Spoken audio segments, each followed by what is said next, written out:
malam, Pak. Suaranya bisa agak besar, Ibu Haryati. Iya, selamat malam, Pak.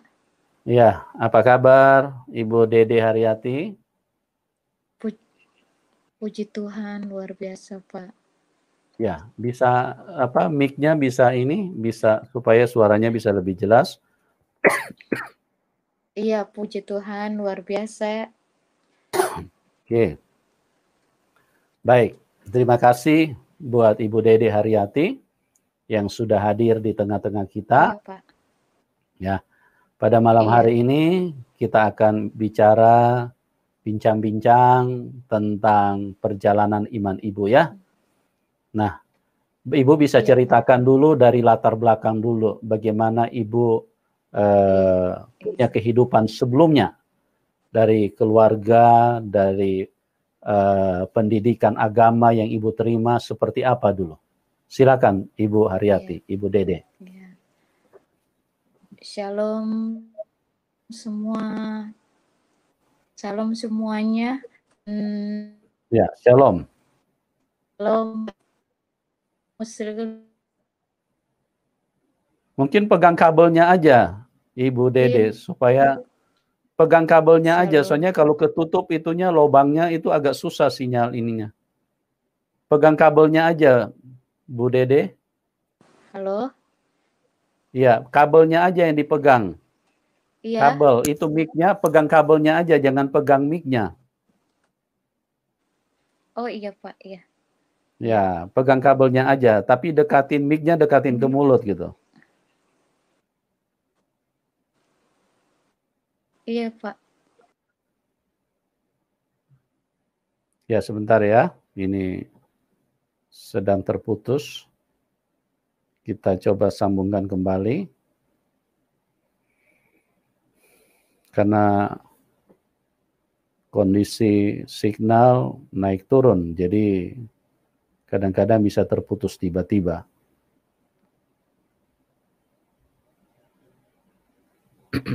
Ya. Kita sedang upayakan ya, teman-teman, supaya sinyal bisa stabil. Memang ikut Tuhan Yesus harus pikul salib. Itu adalah konsekuensi dan mutlak harus dijalani. Oke, kita sambungkan kembali dengan narasumber. Shalom. Ya. Ya, shalom.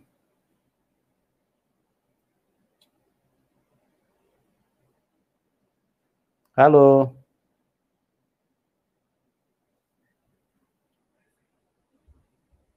Halo. Iya, jangan di-mute. Tombol suaranya dibuka dulu, Mbak Devi. Mbak Haryati. Tombol suaranya diklik dulu. Gambar mic yang di bawah handphone itu coba diklik dulu. Ya. Kita sambungkan kembali ya. Ikut Tuhan Yesus tidak mudah. Karena iblis membenci kebenaran. Jadi iblis akan pakai orang-orang yang dia bisa tunggangi untuk terus menyerang atau membuat penderitaan kepada orang-orang yang mengikut Tuhan Yesus, agar orang-orang yang mengikut Tuhan Yesus itu berbalik dan tidak lagi mengikut Tuhan Yesus. Itu tujuan iblis. Tetapi orang yang sudah berjumpa dengan Tuhan yang benar tidak akan mudah digoyahkan. Mereka akan maju selangkah demi selangkah, bahkan berlari dengan begitu cepat. Shalom semua. Ya, shalom. Bisa dengar? Semuanya. Ya. Saya ingin shalom semuanya. Tuhan berkat sejahtera buat semua yang sedang menonton saya. Saya ingin bersaksi di channel ini, di channel Bapak Yusuf Manubur.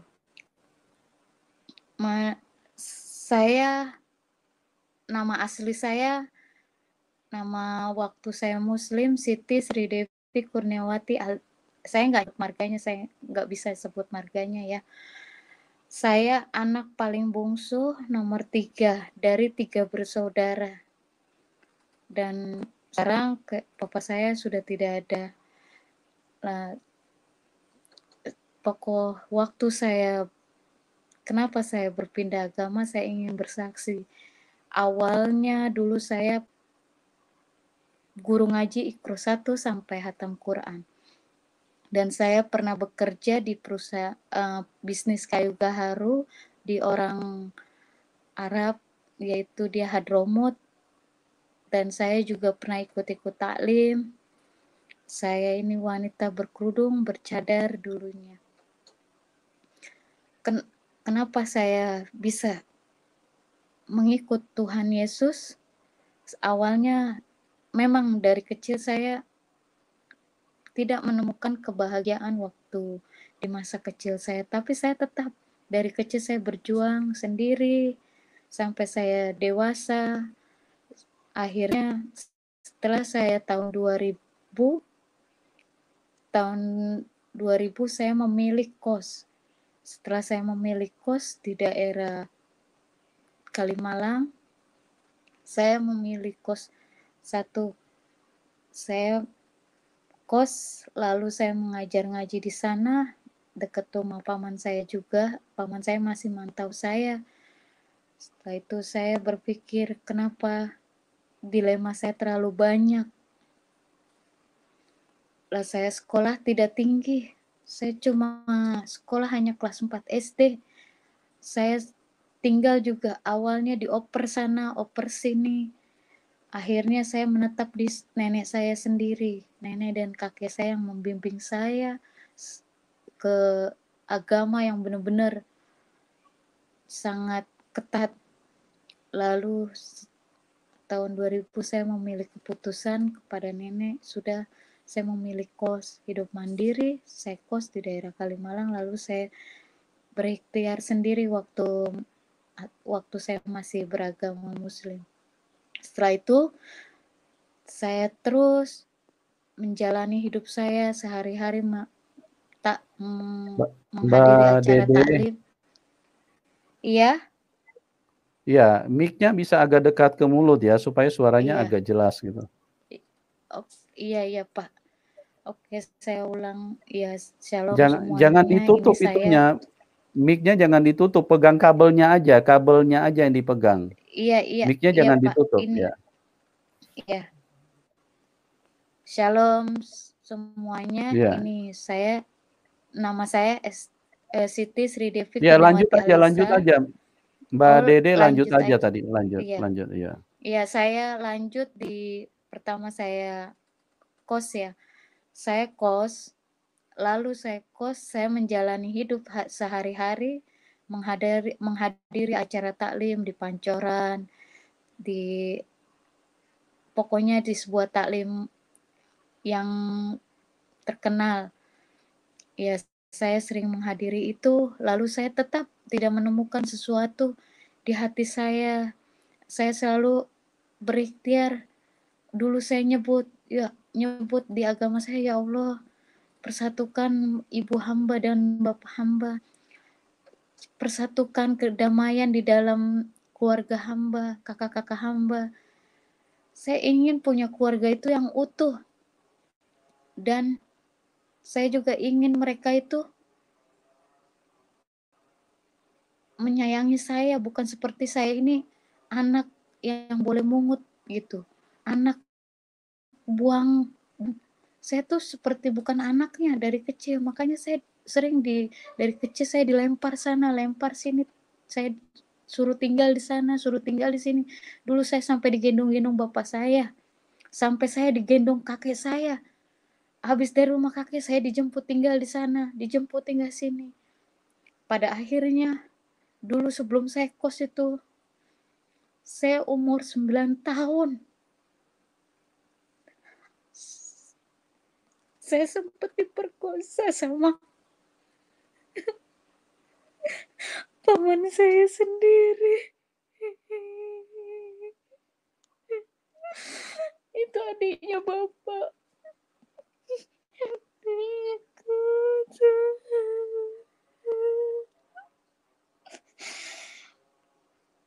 Kenapa saya memilih tinggalin daerah Jakarta? Ya Tuhan, akhirnya saya udah dewasa, kebayang-bayang trauma itu, tapi saya terus ikutin perintah nenek. Saya jalani kehidupan saya sehari-hari dengan mengaji, mengajar anak-anak. Sampai nenek bilang, nenek yakin suatu saat kamu dewasa nanti kamu jadi orang.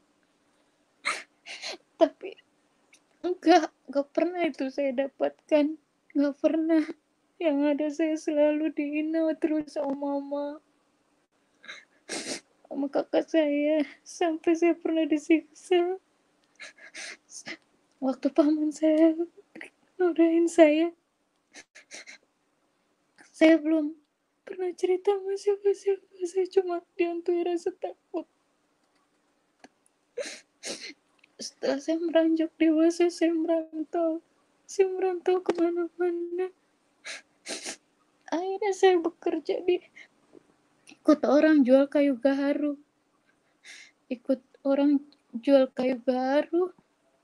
Setelah itu di situ juga saya nggak bisa. Akhirnya saya memilih kos, masih tetap taklim, ngajar ngaji. Seperak 2 perak saya dapetin. Setelah itu saya hidup kos tahun 2000 sampai 2009 di Kalimalang. Saya selalu gini, ya Allah, ya Rob, kapan saya menemukan sesuatu yang nikmat, indah, ketenangan, kedamaian buat saya. Tapi tidak pernah saya rasakan. Tiba-tiba ada tetangga baru saya kos, dia tuh orang Medan, Butet namanya. Saya menemukan tiap hari Minggu itu, hari Sabtu malam Minggu dia selalu nyanyikan lagu rohani. Setiap saya dengar di dalam kamar, saya dengar setiap lewat, hati saya tersentuh. Pertama lagu ku ketuk pintu hatimu, lagu itu. Terus sama lagu ku yakin saat kau berfirman, ku menang saat kau bertindak. Hidupku hanya ditentukan oleh perkataan. Saya terdengar lagu itu, hati saya terketuk. Benar-benar hati saya terketuk.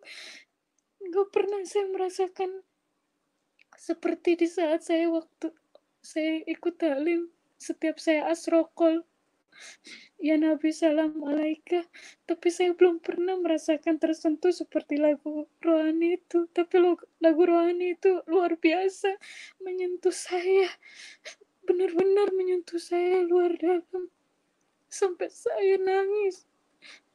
Akhirnya saya ngambil keputusan, saya sholat tahajud.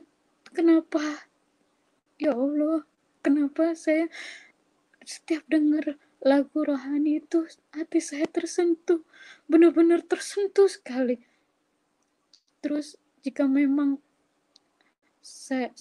jalan saya seperti itu, saya ingin ke tempat itu, saya akan mencoba, tolong tunjukkan ya Allah, sampai saya bilang gitu. Akhirnya saya dapat undangan dari Yola, teman saya seorang orang Kupang, undangan. Dia anaknya baptisan di daerah Kramat Sintiong. Akhirnya diundang juga. Saya kaget juga di saat undangan itu, saya nggak apa-apa pakai kerudungan masuk. Ternyata saya terdengar lagi lagu rohani, khotbah. Di situ Saya tersentuh lagi. Akhirnya saya gini, ini ada apa ya Allah? Ini ada apa? Kenapa setiap ada acara di non-muslim, ada dengar tetangga nyanyikan lagu rohani, hati saya terketuk. Akhirnya saya ngambil keputusan malamnya, saya sholat tahajud. Lalu saya bilang, ya Tuhan, ya Allah, ya Rob, jika memang Kau memberi saya petunjuk, berikanlah saya petunjuk. Akhirnya saya mau ngambil air wudhu. Saya ngambil air wudhu, tiba-tiba air keran itu mati. Saya bilang, tumben mati, nggak biasanya ini. Nah, saya minta tolong sama tetangga, nyala. Saya minta tolong, Butet, tolong dong, ini kok air saya mati. Dia coba puter, mati. Dia puter kan nyala. Sama saya mati lagi. Butet nyala lagi. Udahlah Butet, saya ngambil keputusan tayamum. Ngambil air wudhu, tayamum aja. Ya udah saya tayamum, udah selesai. Lalu saya udah niat, nah saya buka sejadah, saya udah pakai semua mukena. Saya buka sejadah.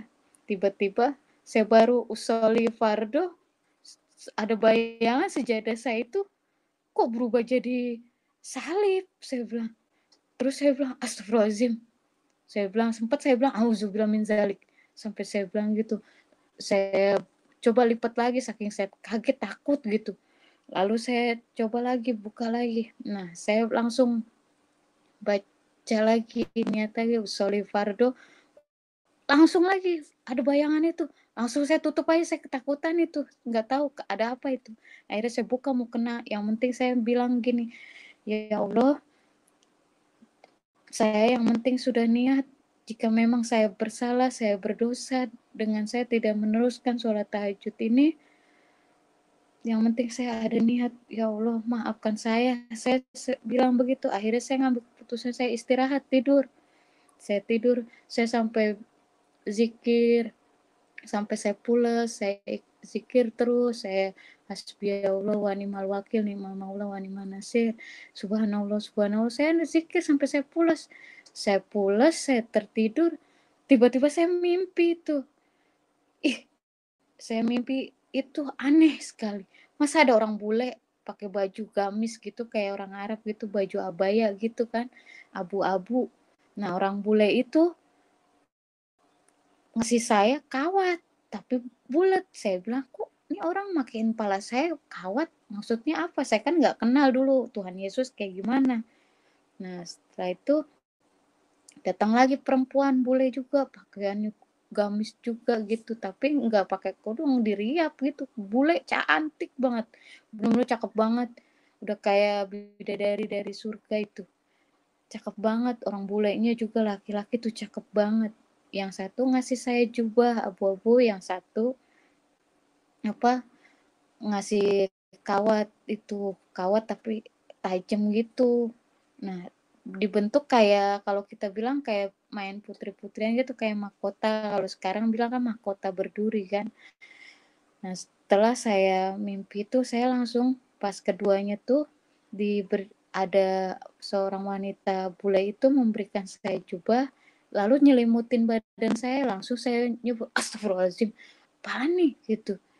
Nah, dari situ saya terbangun, saya cerita sama yang namanya Butet, tetangga, terus saya mimpi begini, terus sejadah, coba nih saya tes gitu. Si Butet sempat rekam juga. Kalau ada Butet masih ada di sini. Mungkin saya minta rekaman itu.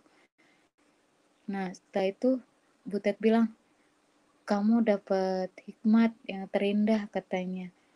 Kamu akan mendapatkan sesuatu dari Tuhan saya gitu.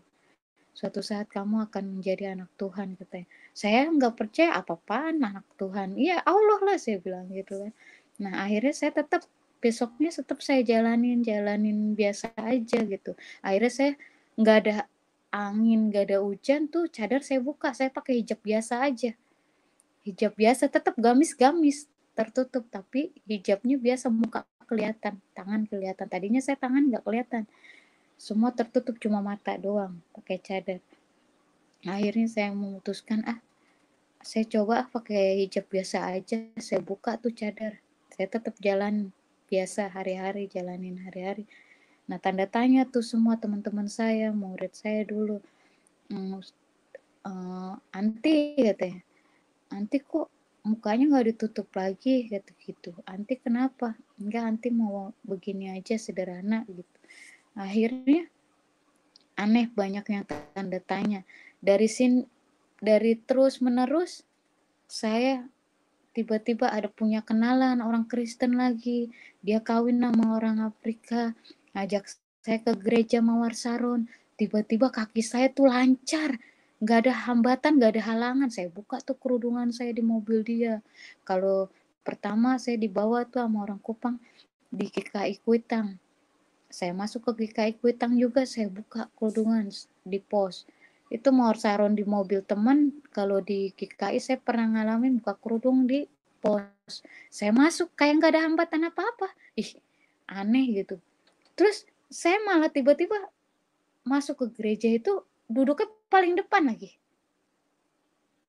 Pas saya duduk paling depan, langsung saya mendengar lagu pujian, lagu rohani, berdiri. Di situ saya nangis senggekan sampai kayak orang nangis habis dipukulin. Nangis sampai saya sempat pingsan. Akhirnya saya minta pulang sama teman saya minta pulang. Akhirnya pulang, saya di rumah termenung aja. Termenung sendiri, saya cerita sama Butet, curhat-curhat, terus saya ngomong, Butet, emang kok kenapa ya dengar lagu rohani, tenang, saya juga masuk gereja tuh hati damai banget, adem, kayak ibarat kata saya masuk rumah yang ada saljunya, bener-bener sejuk banget gitu, beda sama saya alami selama ini. Saya ikut taklim tablik akbar di Senayan, di mana, pokoknya tidak pernah saya nemukan hati damai seperti itu, bener-bener tentram banget, sejuk hati saya itu. Nah, akhirnya Butet bilang, ya kita nggak bisa memaksa, katanya. Itu mungkin panggilan kamu untuk jadi ikut kami, tapi kita nggak pernah mau memaksa, kata Butet begitu. Nah, setelah itu saya bilang, udah dah Butet, saya nggak ngerti. Nah, akhirnya besoknya saya tetap kok bawaannya saya pengen ke gereja. Akhirnya saya coba ikut-ikutin gereja ke Geraha Atrium. Saya bertemu sama Pak Gilbert. Saya sempat megang tangannya waktu itu. Tahun 2000 itu saya sempat megangnya. Entah mungkin Pak Gilbert lupa dengan saya. Saya sempat megang tangan. Saya ikut masuk. Saya buka kerudung semua. Saya pakai baju biasa. Akhirnya saya masuk ikut ibadah itu. Saya pulang seperti kayak saya udah masuk Kristen aja, cuma saya belum masuk Kristen, saya cuma ikut-ikut aja ibadah begitu. Nah, keduanya saya ke GKI Kuitang juga begitu. Akhirnya saya lari ke Tiberias. Tiberias daerah UKI. Daerah UKI situ saya juga ikut. Begitu sampai saya minum perjamuan. Padahal saya nggak tahu dibagi-bagiin anggur gitu sama. Ini apaan, saya bilang, kayak kerupuk bulat-bulat gitu. Pernah juga saya minum. Pikirannya saya orang Kristen, betul-betul udah Kristen. Tiba-tiba saya minum aja, nggak ada hambatan apa-apa, saya minum. Setelah saya minum itu, tubuh saya kayak, entah kenapa, bener-bener saya bangkit kembali gitu, semangat saya. Setelah itu, kok tubuh saya kayak semangat banget gitu, kayak seger lagi, kayak orang habis sakit udah sembuh, pulih kembali gitu. Hilang kayaknya unek-unek saya. Nah, saya punya prinsip, akhirnya saya punya kesimpulan seperti ini. Ya Tuhan, ya Allah, saya gitu di kosan saya.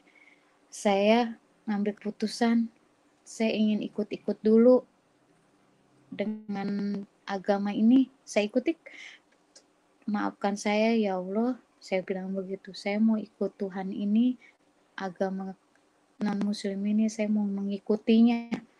Akhirnya saya ikut-ikutin terus sampai 2009 tuh. Tapi saya sembunyi-sembunyi. Di depan paman saya, di depan keluarga saya pakai kerudung. Terus saya dapat Alkitab itu kenang-kenangan itu dari teman saya di gereja itu. Nah, itu dari situ saya pakai terus, saya hayati, saya bandingin sama Al-Quran, saya hayati, saya buka. Nah, saya sembunyi-sembunyi banyak kan paman saya mantau ada juga saya nggak nyebutin namanya Pak Haji, dia pengurus masjid juga di dekat daerah kosan saya, Kalimalang itu. Nah, saya sempat dipantau. Nah, saya ikut bohongin mereka. Saya berangkat dari rumah pakai hijab sampai keluar, saya ketemu teman ini yang non muslim. Saya ikut-ikut aja mereka ke gereja. Nah, setelah itu entah kenapa saya berharap pertemukan saya seseorang yang bisa membimbing saya dan mengenal Tuhan Yesus. Tiba-tiba Tuhan itu mau menunjukkan yaitu cowok laki-laki yang menjadi suami saya ini. Pikiran saya, ya Tuhan terima kasih. Mungkin ini pendamping sekaligus pembimbing buat saya, jodoh buat saya. Nah, setelah itu saya mengenal dia selama beberapa bulan. Nah, dari situ 2009 itu cowok saya itu mendapat musibah, dia batuk darah. Akhirnya dia dipulangkan sama saudaranya sampai saya mengantar ke bandara, pulang kampung ke kampungnya ke Ambon. Sampai saya hilang jejak selama 1 tahun 2 tahun itu. Nah, setelah itu saya jalan lagi berkomunikasi, ketahuan lah sama keluarga saya dijegat di jalan pas saya mau ke arah Jakarta itu. Dijegat sama kakak saya laki-laki. Saya ditarik kerudungan saya dijedotin, masuk ke mobil. Aku pengen tahu katanya, antum bawa apa itu? Aneh mau lihat katanya. Terus saya ngomong bahasa Arab kan, wallahi, la, saya bilang gitu. Ini bukan apa-apa. Ini cuma hanya buku, saya bilang begitu. Lihat, bahlul, bajunun, muskilah ente, ini. Udah, saya langsung, alas, maafi kalam. Alafu, saya minta ampun. Saya bilang maaf, sampai akhirnya di mobil dibawalah saya pulang ke rumah. Saya dihantam, dijedotin, dijurakin, dipukul pakai balok ini. Saya ini masih ada buktinya, 15 jahitan sebelah sini nih, masih ada nih. Nah, belakang saya dicambuk, belakang saya sini. Nah, separuh tangan saya bisa buktikan. Ini nggak mungkin saya buka semua, separuh badan saya itu seperti ini. Saya disiksa sama keluarga saya dijedotin. Cuma papa saya yang bela saya. Cuma bayangan ini, saya selalu bilang, sempat waktu itu saya berpikir, bapak saya pun yang bela saya. Bapak bilang gini, semua agama sama, cuma beda ngerjainnya aja. Begitu kan. Saya bilang, bapak awas, bapak saya juga kena kan, sempat kena panas, kena dia. Bapak saya bawa saya ke rumah sakit, puji Tuhan ada supir taksi, nggak mau dibayar itu. Ternyata supir taksinya orang Medan. Dia bilang, kenapa Pak? Bapak saya bilang, anak saya karena memenangkan dan mengingini ikut kamu katanya, ikut Tuhan kamu katanya. Saya udah berumuran darah semua. Udah ngelotok, udah menyenyeh deh, saya bilang. Terus saya bilang gini lagi, saya pengen ketemu cowok saya pengen ikut Tuhan, saya pengen menjadi anak Tuhan, saya ingin dibaptis, saya pengen ikut Apsrani. Prinsip saya seperti itu. Tiba-tiba mulut saya ngoceh-ngoceh begitu, kata papa saya. Kalau papa saya masih hidup, papa saya bisa bersaksi. Cuma papa saya yang selalu membelakan saya. Papa udah kangen sama papa. Tidak punya siapa-siapa, cuma Tuhan sama papa. Kalau nggak ada Bapak, nggak ada Tuhan Yesus, mungkin saya udah mati. Berkat Tuhan, berkat almarhum Papa, saya masih bisa hidup.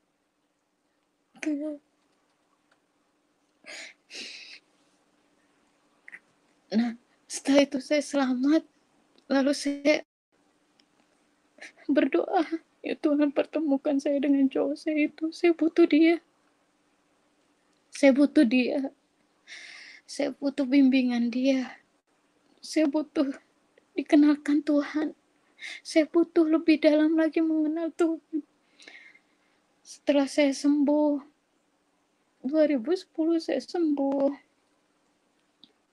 Tiba-tiba ada teman dari cowok saya telepon, suruh saya main ke kosannya. Katanya cowok saya ngasih nomor telepon, nyuruh saya datang ke sana. Saya nyusul, saya jual semua barang-barang di kosan. Dalam posisi saya masih diperban. Saya pakai kerudung, saya diantar sama paman saya alasan mau Kalimantan. Akhirnya padahal saya beli tiket Ambon 2. Tiket itu saya jual sampai di bandara. Paman saya udah nganterin, setelah itu udah enggak ini lagi. Saya pamit, saya pergi, saya berharap di pesawat, Tuhan, pertemukan saya, orang sekaligus membawa saya mengenalmu Tuhan, memperdekatkan kepadamu Tuhan, mengenal isi firman-Mu Tuhan, meskipun saya tidak mengerti Alkitab ini. Saya buka kerudung di toilet, saya kasih kok orang yang pakai hijab. Baju abaya saya kasih orang yang berhijab itu. Setelah itu saya bilang, makasih ya Mbak, ini buat Mbak aja. Ya udah, saya pergi, tidak ada halangan, tidak ada rintangan. Saya pergi ke Ambon sampai dijemput cowok saya. Saya bilang ke cowok saya, jika memang Tuhan berkehendak, kamu jadi jodoh saya, bawalah saya. Pertemukan saya sama pendeta. Saya butuh pendeta. Saya butuh dibaptis. Saya butuh diserani. Saya butuh ikut kata kasasi. Itu mulut saya yang keluar. Saya mau ikut Tuhan Yesus sampai mati. Seperti saya disiksa. Tuhan Yesus pun disiksa. Saya pernah lihat videonya. Saya cari-cari sendiri. Akhirnya mau nikah kan di Ambon harus dibaptis dulu, ikut kasasi dulu, sidi dulu. Puji Tuhan luar biasa. Pendeta Nikiulu Risambesi yang menjadi mama serani saya sampai saat ini. Dia yang membimbing saya.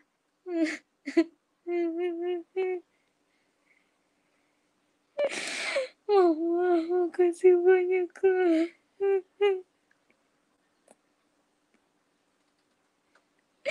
Ya Tuhan Yesus, Engkau sungguh baik, Tuhan. Engkau sungguh mulia buat hamba, Tuhan. Engkau segalanya buat hamba, Tuhan. Meskipun hamba sampai saat ini, hanya Engkau yang mengetahui kehidupan hamba, Tuhan. Terima kasih, Tuhan.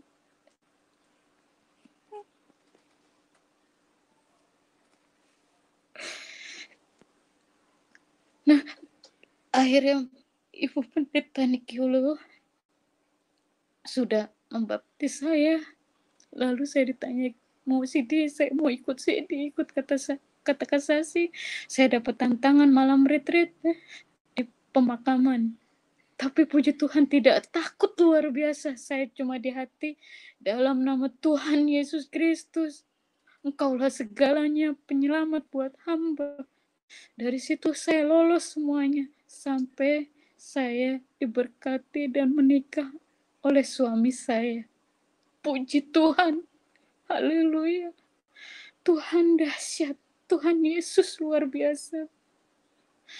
Tuhan buat saya segala-galanya. Tuhan Yesus, Bapak buat saya. Bapak buat saya. Tuhan Yesus, orang tua buat saya. Tuhan Yesus segalanya buat saya. Buat kalian semua. Jangan menentang Tuhan.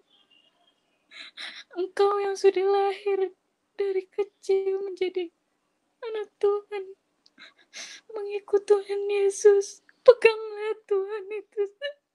Luar biasa, Tuhan penyelamat.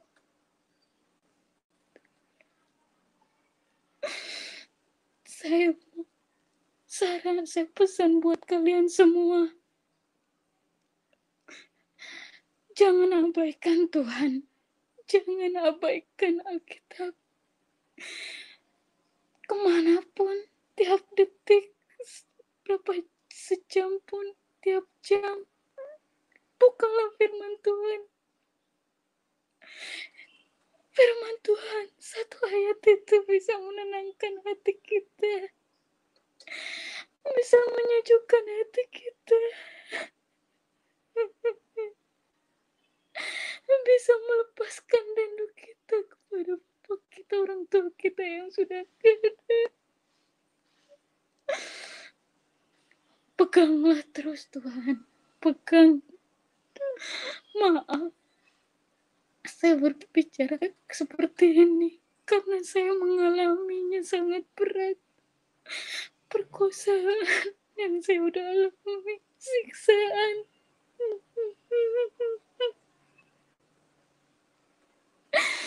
Saya pesan sama ibu-ibu, bapak-bapak yang menonton ini, sayangilah anak kalian.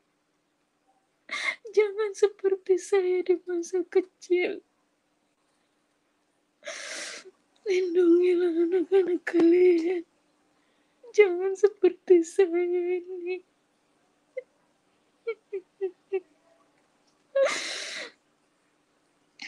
Saya minta yakin dan percaya bahwa Tuhan Yesus itu selalu ada. Tuhan selalu ada. Tuhan selalu bersama kita dimanapun kita melangkah, dimanapun kita berada. Buat kita Tuhan juru selamat, Tuhan segalanya dari segala-galanya. Puji Tuhan. Entah kapan waktu itu saya bertanya sama 2 nomor di WhatsApp.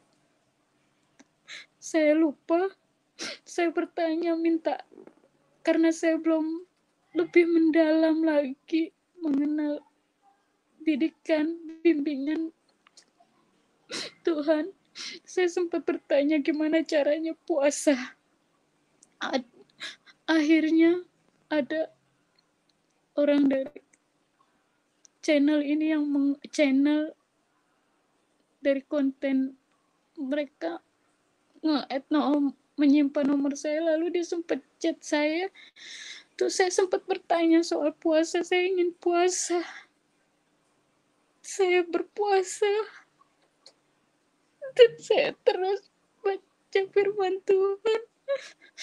Puji Tuhan. Tuhan memberinya. Tuhan luar biasa, saya mendapatkan pekerjaan. Lalu saya, meskipun pekerjaan itu buat saya tetap halal. Ngomong anak itu halal buat saya. Yang penting kerja. Berkat Tuhan luar biasa. Yesus memang dahsyat. Yesus luar biasa. Buat saya, Yesus besar buat saya. Terima kasih buat Mama Kathy.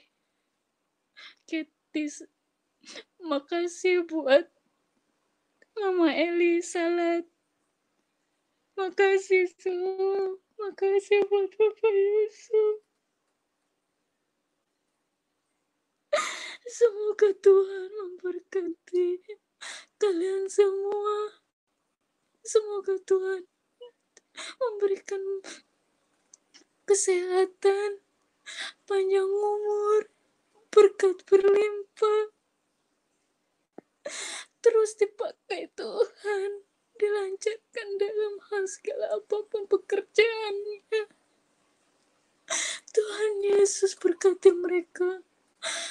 Tuhan Yesus berkati perantara-perantaramu Tuhan, yang sudah Engkau pertemukan untuk hamba Tuhan Yesus. Terima kasih Tuhan.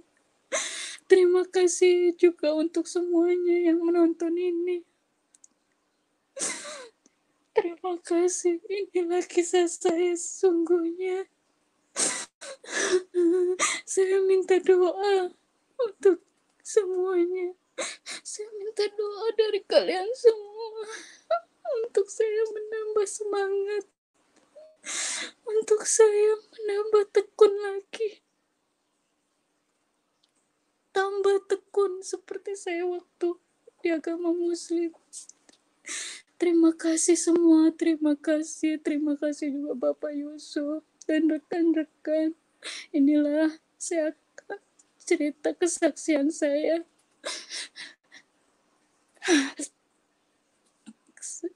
Terima kasih. Haleluya. Shalom par semua. Terima kasih. Terima kasih Tuhan. Ya, puji Tuhan.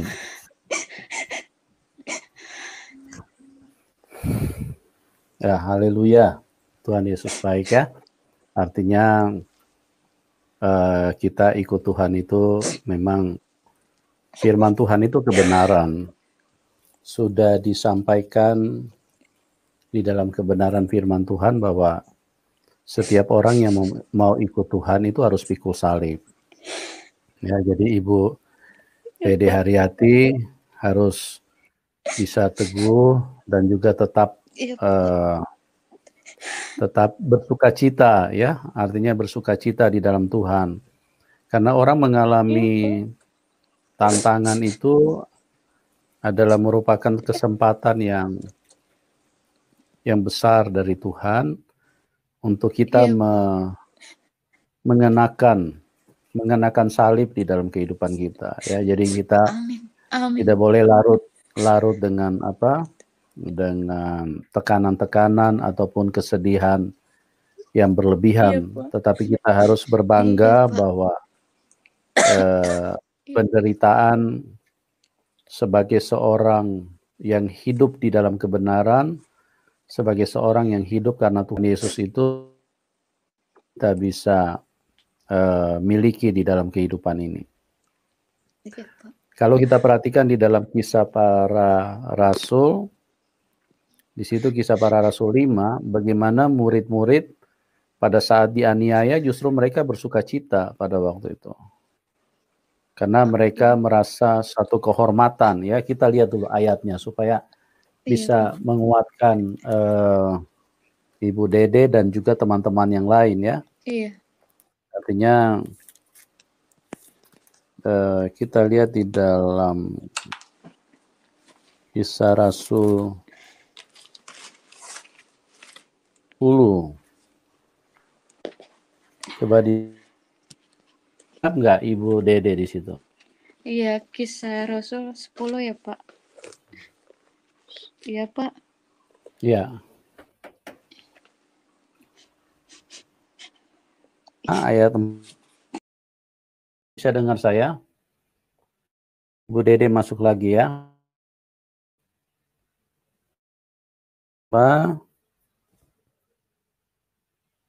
Ayat 40 coba dibacakan. Mereka memanggil rasul-rasul itu, lalu menyesah mereka, dan melarang mereka mengajar dalam nama Tuhan Yesus. Sesudah itu mereka dilepaskan. Ya, terus 41. Rasul-rasul itu meninggalkan sidang mahkamah agama dengan gembira, karena mereka telah dianggap layak menderita penghinaan oleh karena nama Tuhan Yesus. Ya, jadi ini kita harus miliki, kita harus pahami di dalam hidup kita, supaya kita menjadi, ya, artinya di dalam ayat ini rasul-rasul itu dianiaya. Jadi bukan nanti sekarang baru namanya ada aniaya, tapi sejak Tuhan Yesus turun 2000 tahun yang lalu, turun ke dalam dunia, yang namanya kebencian yang ada di dalam iblis itu dituangkan ke dalam pikiran-pikiran manusia yang bisa diperalat sama setan. Makanya murid-murid rasul-rasul dulu dianiaya, ya. Coba baca ulang ayat 40.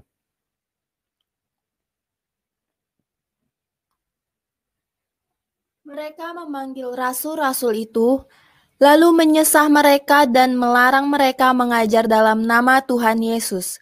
Sesudah itu mereka dilepaskan. Terus. Rasul-rasul itu meninggalkan sidang mahkamah agama dengan gembira, karena mereka telah dianggap layak menderita penghinaan oleh karena nama Tuhan Yesus. Iya, jadi kita harus paham kebenaran, ya. Artinya kita memang pada waktu kita dianiaya kadang-kadang itu berat. Tapi kita harus paham bahwa Tuhan Yesus itu mengizinkan, ya. Di sini rasul-rasul itu justru malah mereka bangga, ya. Ayat 41 coba diulang baca pelan-pelan. Rasul-rasul itu meninggalkan sidang mahkamah agama dengan gembira. Ya, dengan gembira, ya. Kenapa mereka bergembira?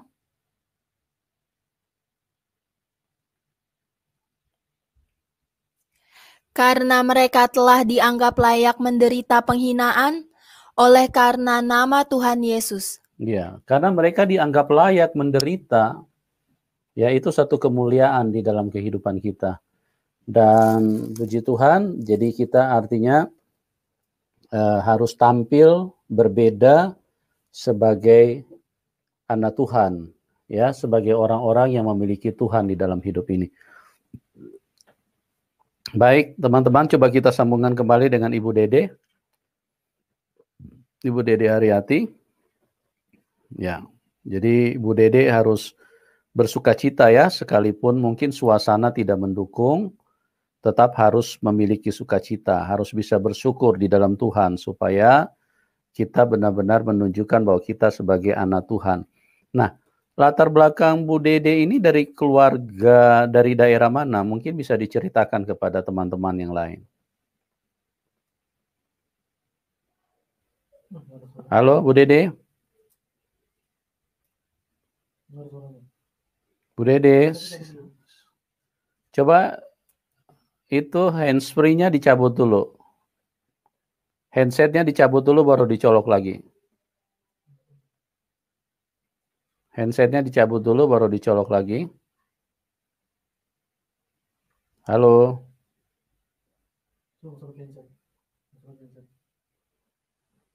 Coba handsetnya dilepas saja. Bisa kedengaran nggak suaranya? Handsetnya dilepas saja, Bu Dede. Bu Dede Haryati. Ya, teman-teman, kelihatannya sinyal agak sedikit terganggu.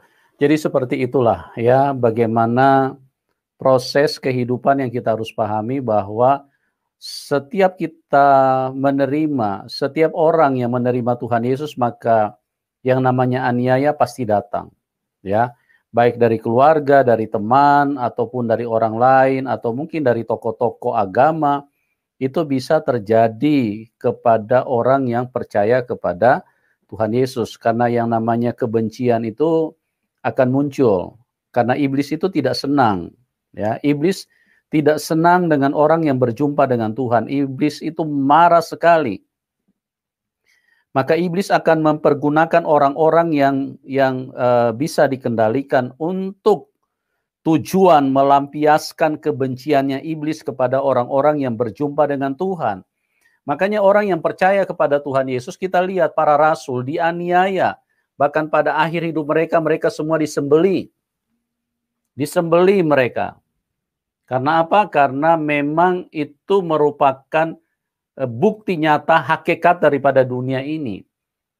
Dunia ini dikuasai oleh setan. Jadi setiap orang yang berjumpa dengan Tuhan Yesus, dengan Tuhan yang benar, maka iblis akan melakukan segala serangan.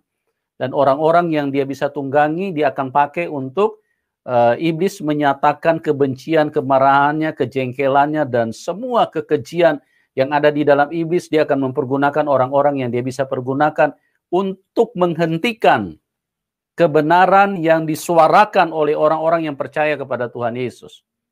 Jadi kita harus paham dulu bagaimana konsekuensi hidup di dalam Tuhan Yesus. Nah, pada kesempatan ini kelihatannya sinyal di tempat narasumber juga kurang mendukung, ya. Di tempat kami juga sedikit naik turun ini sinyalnya.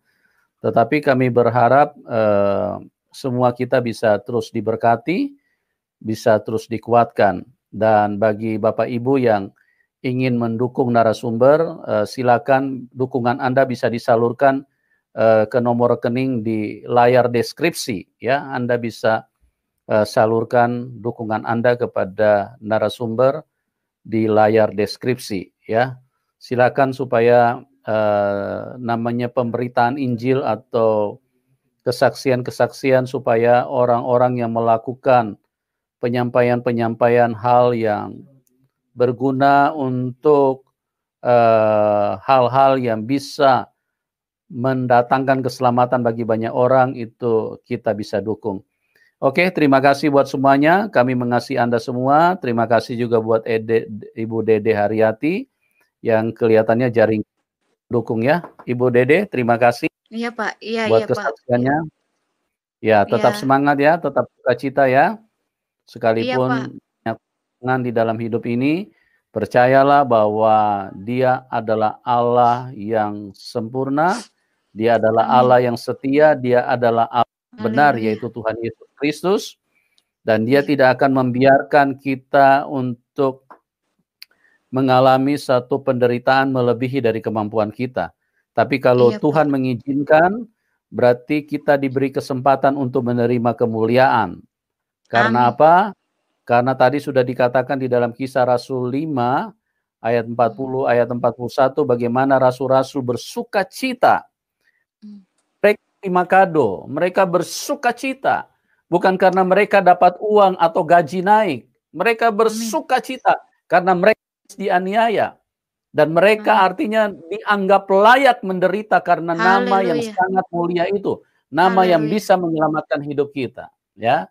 Oke, Ibu Dede, terima kasih ya.